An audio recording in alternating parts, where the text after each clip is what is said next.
Hello बच्चों, कैसे हैं आप सब। आज मैं आपके लिए डिफरेंशियल इक्वेशन लेकर आई हूँ और उसमें ऑर्थोगोनल ट्रेजेक्टरीज बताने जा रही हूँ। ऐसी एग्जैक्ट इक्वेशन होती है, एक ऑर्थोगोनल ट्रेजेक्टरी हो गई और एक आपकी ऑर्डिनरी डिफरेंशियल इक्वेशंस में और भी बहुत सारी आती है, लेकिन आज मैं एक या दो बताऊंगी। आप देखिए, ऑर्थोगोनल ट्रेजेक्टरीज में हम क्या करते हैं, ये जल्दी करने के लिए बता रही हूँ ताकि हम फटाफट एग्जाम में कर लें और कुछ चीजों की हम याद कर लेंगे ताकि जीआईसी जैसे एग्जाम्स में तुरंत टिक कर दे। तो y इक्वल टू 6x² है, तो इसके लिए हमें क्या रूल फॉलो करना होगा। फर्स्ट स्टेप हमें करना होगा कि हमें dy अपॉन dx निकालना है, dy अपॉन dx निकालना है 2cx। सेकेंड स्टेप होगा c का एलिमिनेशन और इसको पलट देना है और इसको dx अपॉन dy को, क्योंकि ऑर्थोगोनल ट्रेजेक्टरी है ना, तो इसलिए ऑर्थोगोनल में क्या होता है m1 m2 equal to minus का 1 होता है, सबको पता है। इसलिए इसको हम क्या लिख सकते हैं, dx अपॉन dy लिख सकते हैं, dx अपॉन dy माइनस का लिख सकते हैं 2 और c की जगह हम वैल्यू रख देंगे y upon x² into x। ये x इससे कट जाएगा तो 2y अपॉन x आ गया माइनस के dx अपॉन dy। ऐसे ही स्टेप्स इसमें फॉलो करने हैं। अब थर्ड में हम क्या करेंगे, थर्ड स्टेप में इसको इंटीग्रेट कर देंगे। तो इंटीग्रेट होगा तो x dx आएगा, प्लस आएगा 2y आएगा, dy आएगा इक्वल टू 0 आएगा। तो इंटीग्रेटिंग करने के बाद क्या होगा, इंटीग्रेट करने पर क्या होगा, नाउ इंटीग्रेट, तो ये हो जाएगा x² upon 2 plus y² equals to c। यही हमारा आंसर हो जाएगा और इसी टाइप के क्वेश्चंस आते हैं। ठीक है, ये तो इस कर्व के लिए हो गई ऑर्थोगोनल ट्रेजेक्टरी, है ना। आई होप ये सबको समझ में आई होगी और सबने नोट डाउन भी कर ली होगी। अब मैं इसको इरेज कर रही हूं। अब मैं आपको बताऊंगी, एक होता है कोनोफोकल फोकी। ठीक है, उसकी क्या होती है कि उसकी ट्रेजेक्टरी खुद होती है, सेल्फ होती है। वो कोनोफोकल कोनिक ये होता है, कोनोफोकल कोनिक की ट्रेजेक्टरी जो होती है वो सेल्फ होती है ना, इट्स सेल्फ ट्रेजेक्टरी। ठीक है, ये आपको डायरेक्ट लर्न करनी है। और सर्किल की जो ट्रेजेक्टरी आती है, अब वो क्या आती है, अगर ओरिजिन से जा रहा है, ठीक है, अगर x² plus y² equals to a² है, अगर सर्किल है और ओरिजिन से पास हो रहा है, ये ओरिजिन से ही पास हो रहा है, तो इसकी ट्रेजेक्टरी क्या होगी, line y equals to mx आती है। इसकी ट्रेजेक्टरी क्या आती है, y इक्वल्स टू mx आती है। और अगर हम पैराबोला लेकर चलते हैं, तो उसकी ट्रेजेक्टरी अक्सर अधिकतर क्या बनती है, इलिप्स बनती है, इलिप्स ट्रेजेक्टरी। ठीक है, ये बन जाती है हमारी। अब हम एक चीज और देखेंगे, अगर हमारे पास जैसे एक क्वेश्चन मैं आपको दिखा रही हूँ पोलर फॉर्म में, ये तो हमने अभी एक कार्टेशियन फॉर्म में करा, एक हम करेंगे पोलर फॉर्म में। ठीक है, ये तो सब हो गई बात। अब हम एक कर रहे हैं पोलर फॉर्म में, ये अभी जो इससे पहले करा था वो कार्टेशियन फॉर्म में था, अब हम कर रहे हैं पोलर फॉर्म में ऑर्थोगोनल ट्रेजेक्टरी। किसकी निकालेंगे, पोलर फॉर्म में निकालेंगे हम r equals to a1 plus cos theta. ठीक है, तो इसकी शॉर्टकट ट्रिक एक ये है कि इसकी जो ट्रेजेक्टरी आएगी वो हमेशा, ट्रेजेक्टरी जो आएगी इसकी वो हमेशा क्या आएगी, r equals to c1 minus cos theta, हमेशा सेम आती है। अगर माइनस है तो प्लस हो जाएगा, प्लस है तो माइनस हो जाएगा, यही हमारा आंसर हो जाएगा। लेकिन मैं इसको आपको निकालने का तरीका भी बता रही हूँ। अगर आपको ये दिया हुआ है तो आप थीटा के रेस्पेक्ट में इसको डिफरेंशिएट कर दें। ठीक है, तो ये क्या हो जाएगा, dr अपॉन डी थीटा हो जाएगा और इक्वल्स टू में माइनस के a साइन थीटा हो जाएगा जब आप इसको डिफरेंशिएट करेंगे। और यहां से a की वैल्यू रख देंगे तो कितनी आ जाएगी, r upon 1 plus cos theta आएगी और साइन थीटा ये चल रहा है। मेन चीज जो संग में कांस्टेंट होता है ना, उसे एलिमिनेट करना होता है। और dr अपॉन डी थीटा हम सब जानते हैं, पोलर फॉर्म में आपने पढ़ा होगा, क्या होता है, माइनस के r² D theta upon dr, इसकी जगह पे हम रख देंगे। ठीक है, तो ये आ गया माइनस के r² D theta upon dr आ गया। ठीक, अब ये r से r कट गया, माइनस से माइनस कट गया। क्लियर हुआ यहां तक सबको? अब मैं ऊपर का इरेज कर दूं, आई होप सबने लिख लिया होगा। देखिए अब आप, तो ये हम पे कितना आ गया, हम पे आ गया 1 प्लस कॉस थीटा अपॉन में sine theta d theta equals to d r upon r. अब हम क्या करेंगे, इंटीग्रेट कर देंगे। नाउ इंटीग्रेट,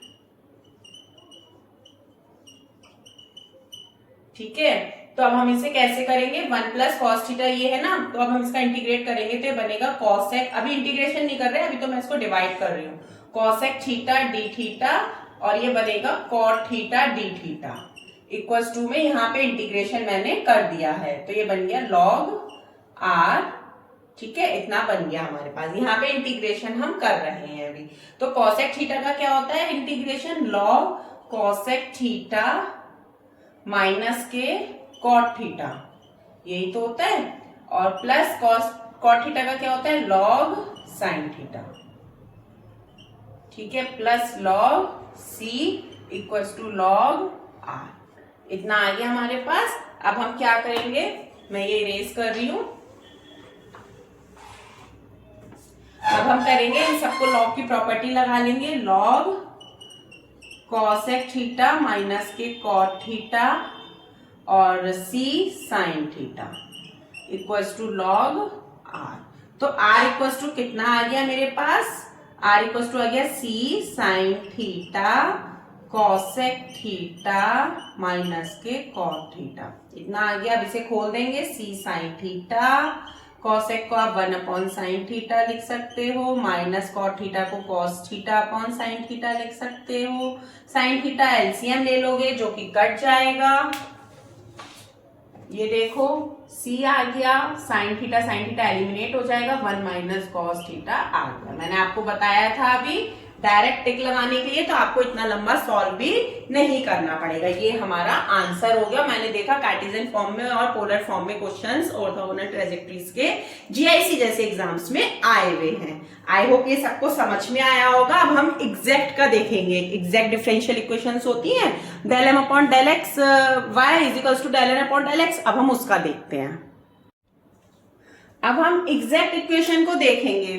तो एग्जैक्ट डिफरेंशियल इक्वेशन में हम क्या प्रॉपर्टी पढ़ते हैं कि del M upon del y equals to होना चाहिए डेल एन और डेल एक्स अपॉन में, ठीक है। ये दोनों बराबर आ जाए तभी हम फॉलो कर सकते हैं। तो यहाँ पे m बराबर क्या है, x square minus y square है, और n बराबर क्या है, 2xy है माइनस के। तो यहाँ पे आप देखिए ये 2x हो गया, सॉरी y के रेस्पेक्ट में करना है तो माइनस का 2y हो गया, और यहाँ पे हम करेंगे x के रेस्पेक्ट में तो 2y हो गया। तो ये दोनों इक्वल आ गए, del m upon del y equal to del n upon del x बराबर आ गए हमारे। तो अब हम फॉलो कर सकते हैं। अब क्या मेथड लगाते हैं, नाउ अब इंटीग्रेट करते हैं। Integrate m with respect to, किसके रेस्पेक्ट में इंटीग्रेट करेंगे, यहाँ पे x के रेस्पेक्ट में, ठीक है, and with respect to free from x, जो x ना आ रहा हो वो n हो जाता है, ठीक है। तो अब आप देखिए इसको इंटीग्रेट करिए, x square minus y square को x के रेस्पेक्ट में, और प्लस n को हम करेंगे, क्या है n हमारा, माइनस का 2xy को इंटीग्रेट करेंगे फ्री फ्रॉम x। तो यहाँ पे x आ रहा है ना, तो फ्री नहीं है x से, इसलिए क्या हो जाएगा, 0 हो जाएगा। लेकिन इसे हम x के रेस्पेक्ट में करेंगे तो ये हो जाएगा, इंटीग्रेट करेंगे तो x क्यूब अपॉन 3 माइनस का y स्क्वायर x, ये हो जाएगा बस। तो यही हमारा इसका आंसर हो जाएगा, प्लस c, ये 0 रहेगा, यही हमारा आंसर हो जाएगा। समझ में आया ना सबको कि x m को जो है इंटीग्रेट करेंगे x के रेस्पेक्ट में, और n की वो टर्म इंटीग्रेट करेंगे जो फ्री फ्रॉम x है। तो यहाँ पे फ्री फ्रॉम x है ही नहीं, तो ये 0 हो गया, यही हमारा आंसर होगा। आई होप ये सबको समझ में आया होगा। मैं इसका एक एग्जाम्पल ऐसा लूंगी जहां पे एग्जैक्ट नहीं बन रही है, हमें बनानी पड़ेगी, तो वो भी सिखा रही हूँ। उस कंडीशन में हमें क्या करना चाहिए, ठीक है। तो मैं एक क्वेश्चन और ले रही हूँ। क्वेश्चन है x square plus y square plus x dx, ठीक है, प्लस एक्स वाई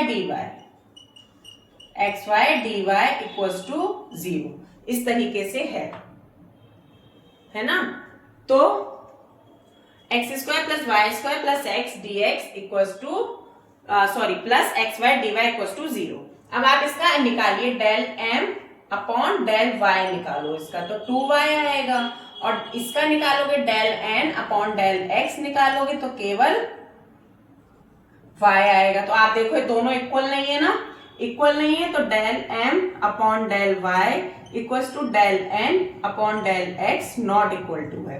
तो अब इस कंडीशन में हमें क्या करना होता है, इंटीग्रेटिंग फैक्टर निकालना होता है। नाउ फाइंड इंटीग्रेटिंग फैक्टर, ठीक है, कैसे निकालेंगे वो हम, उसे निकालने के लिए हम क्या करते हैं, इंटीग्रेटिंग फैक्टर निकालने के लिए एक फॉर्मूला होता है कि 1 upon N del M upon del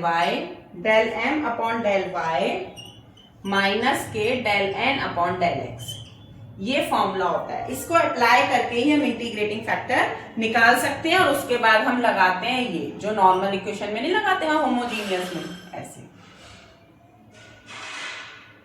इस तरीके से, ठीक है, ये अप्लाई करेंगे। तो अब 1 अपॉन एन बताओ हमारा क्या है, एन क्या है हमारा, y है, एक्स वाई है, एन एक्स वाई है, और del M upon del y क्या है, 2y है, और ये क्या है, y है, इस तरीके से। तो ये कितना आ गया, 1 अपॉन एक्स वाई आ गया, और ये y आ गया, y से y कट गया तो हमारा 1 अपॉन एक्स आ गया, ठीक है। अब यहाँ पे ये पुट करेंगे e टू दी पावर में 1 अपॉन एक्स का dx, तो ये log x होता है 1 अपॉन एक्स का इंटीग्रेशन, तो ये कितना बचेगा, केवल x बचेगा। तो इंटीग्रेटिंग फैक्टर कितना आ गया हमारे पास, x आ गया। अब हम क्या करेंगे, इस x की मल्टीप्लाई कर देंगे इस इक्वेशन में, जो इक्वेशन हमने, आई होप ये सबने लिख लिया होगा, मैं इरेज कर रही हूं। अब क्या करेंगे, जो इंटीग्रेटिंग फैक्टर आया है उसकी मल्टीप्लाई करेंगे, multiply integrating factor by given equation,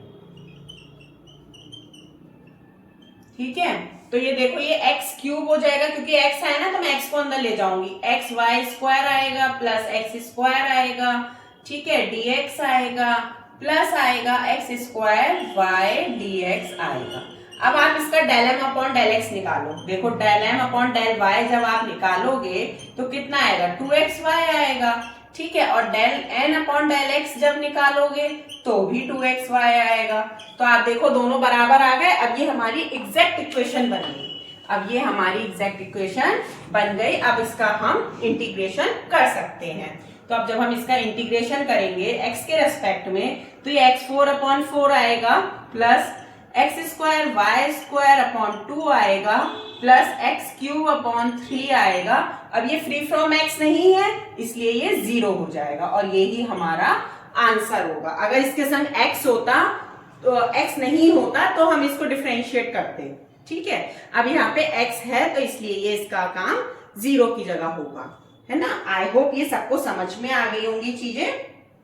okay then, thank you, bye bye, हम कल मिलते हैं। प्लीज लाइक कीजिए, सब्सक्राइब कीजिए, शेयर कीजिए और कमेंट करके मुझे बताइए मैं और कैसे बेहतर कर सकती हूँ। मुझे ऐसा लगता है मैं कुछ लोगों की मदद कर रही हूँ इस जीआईसी के एग्जाम के लिए। मुझे व्यूज देखकर ही थोड़ा सा अच्छा लगता है। जो कुछ लोग मेरा है जो वीडियो देख रहे हैं, प्लीज लाइक भी कर दिया करिए। Okay then, thank you, bye bye.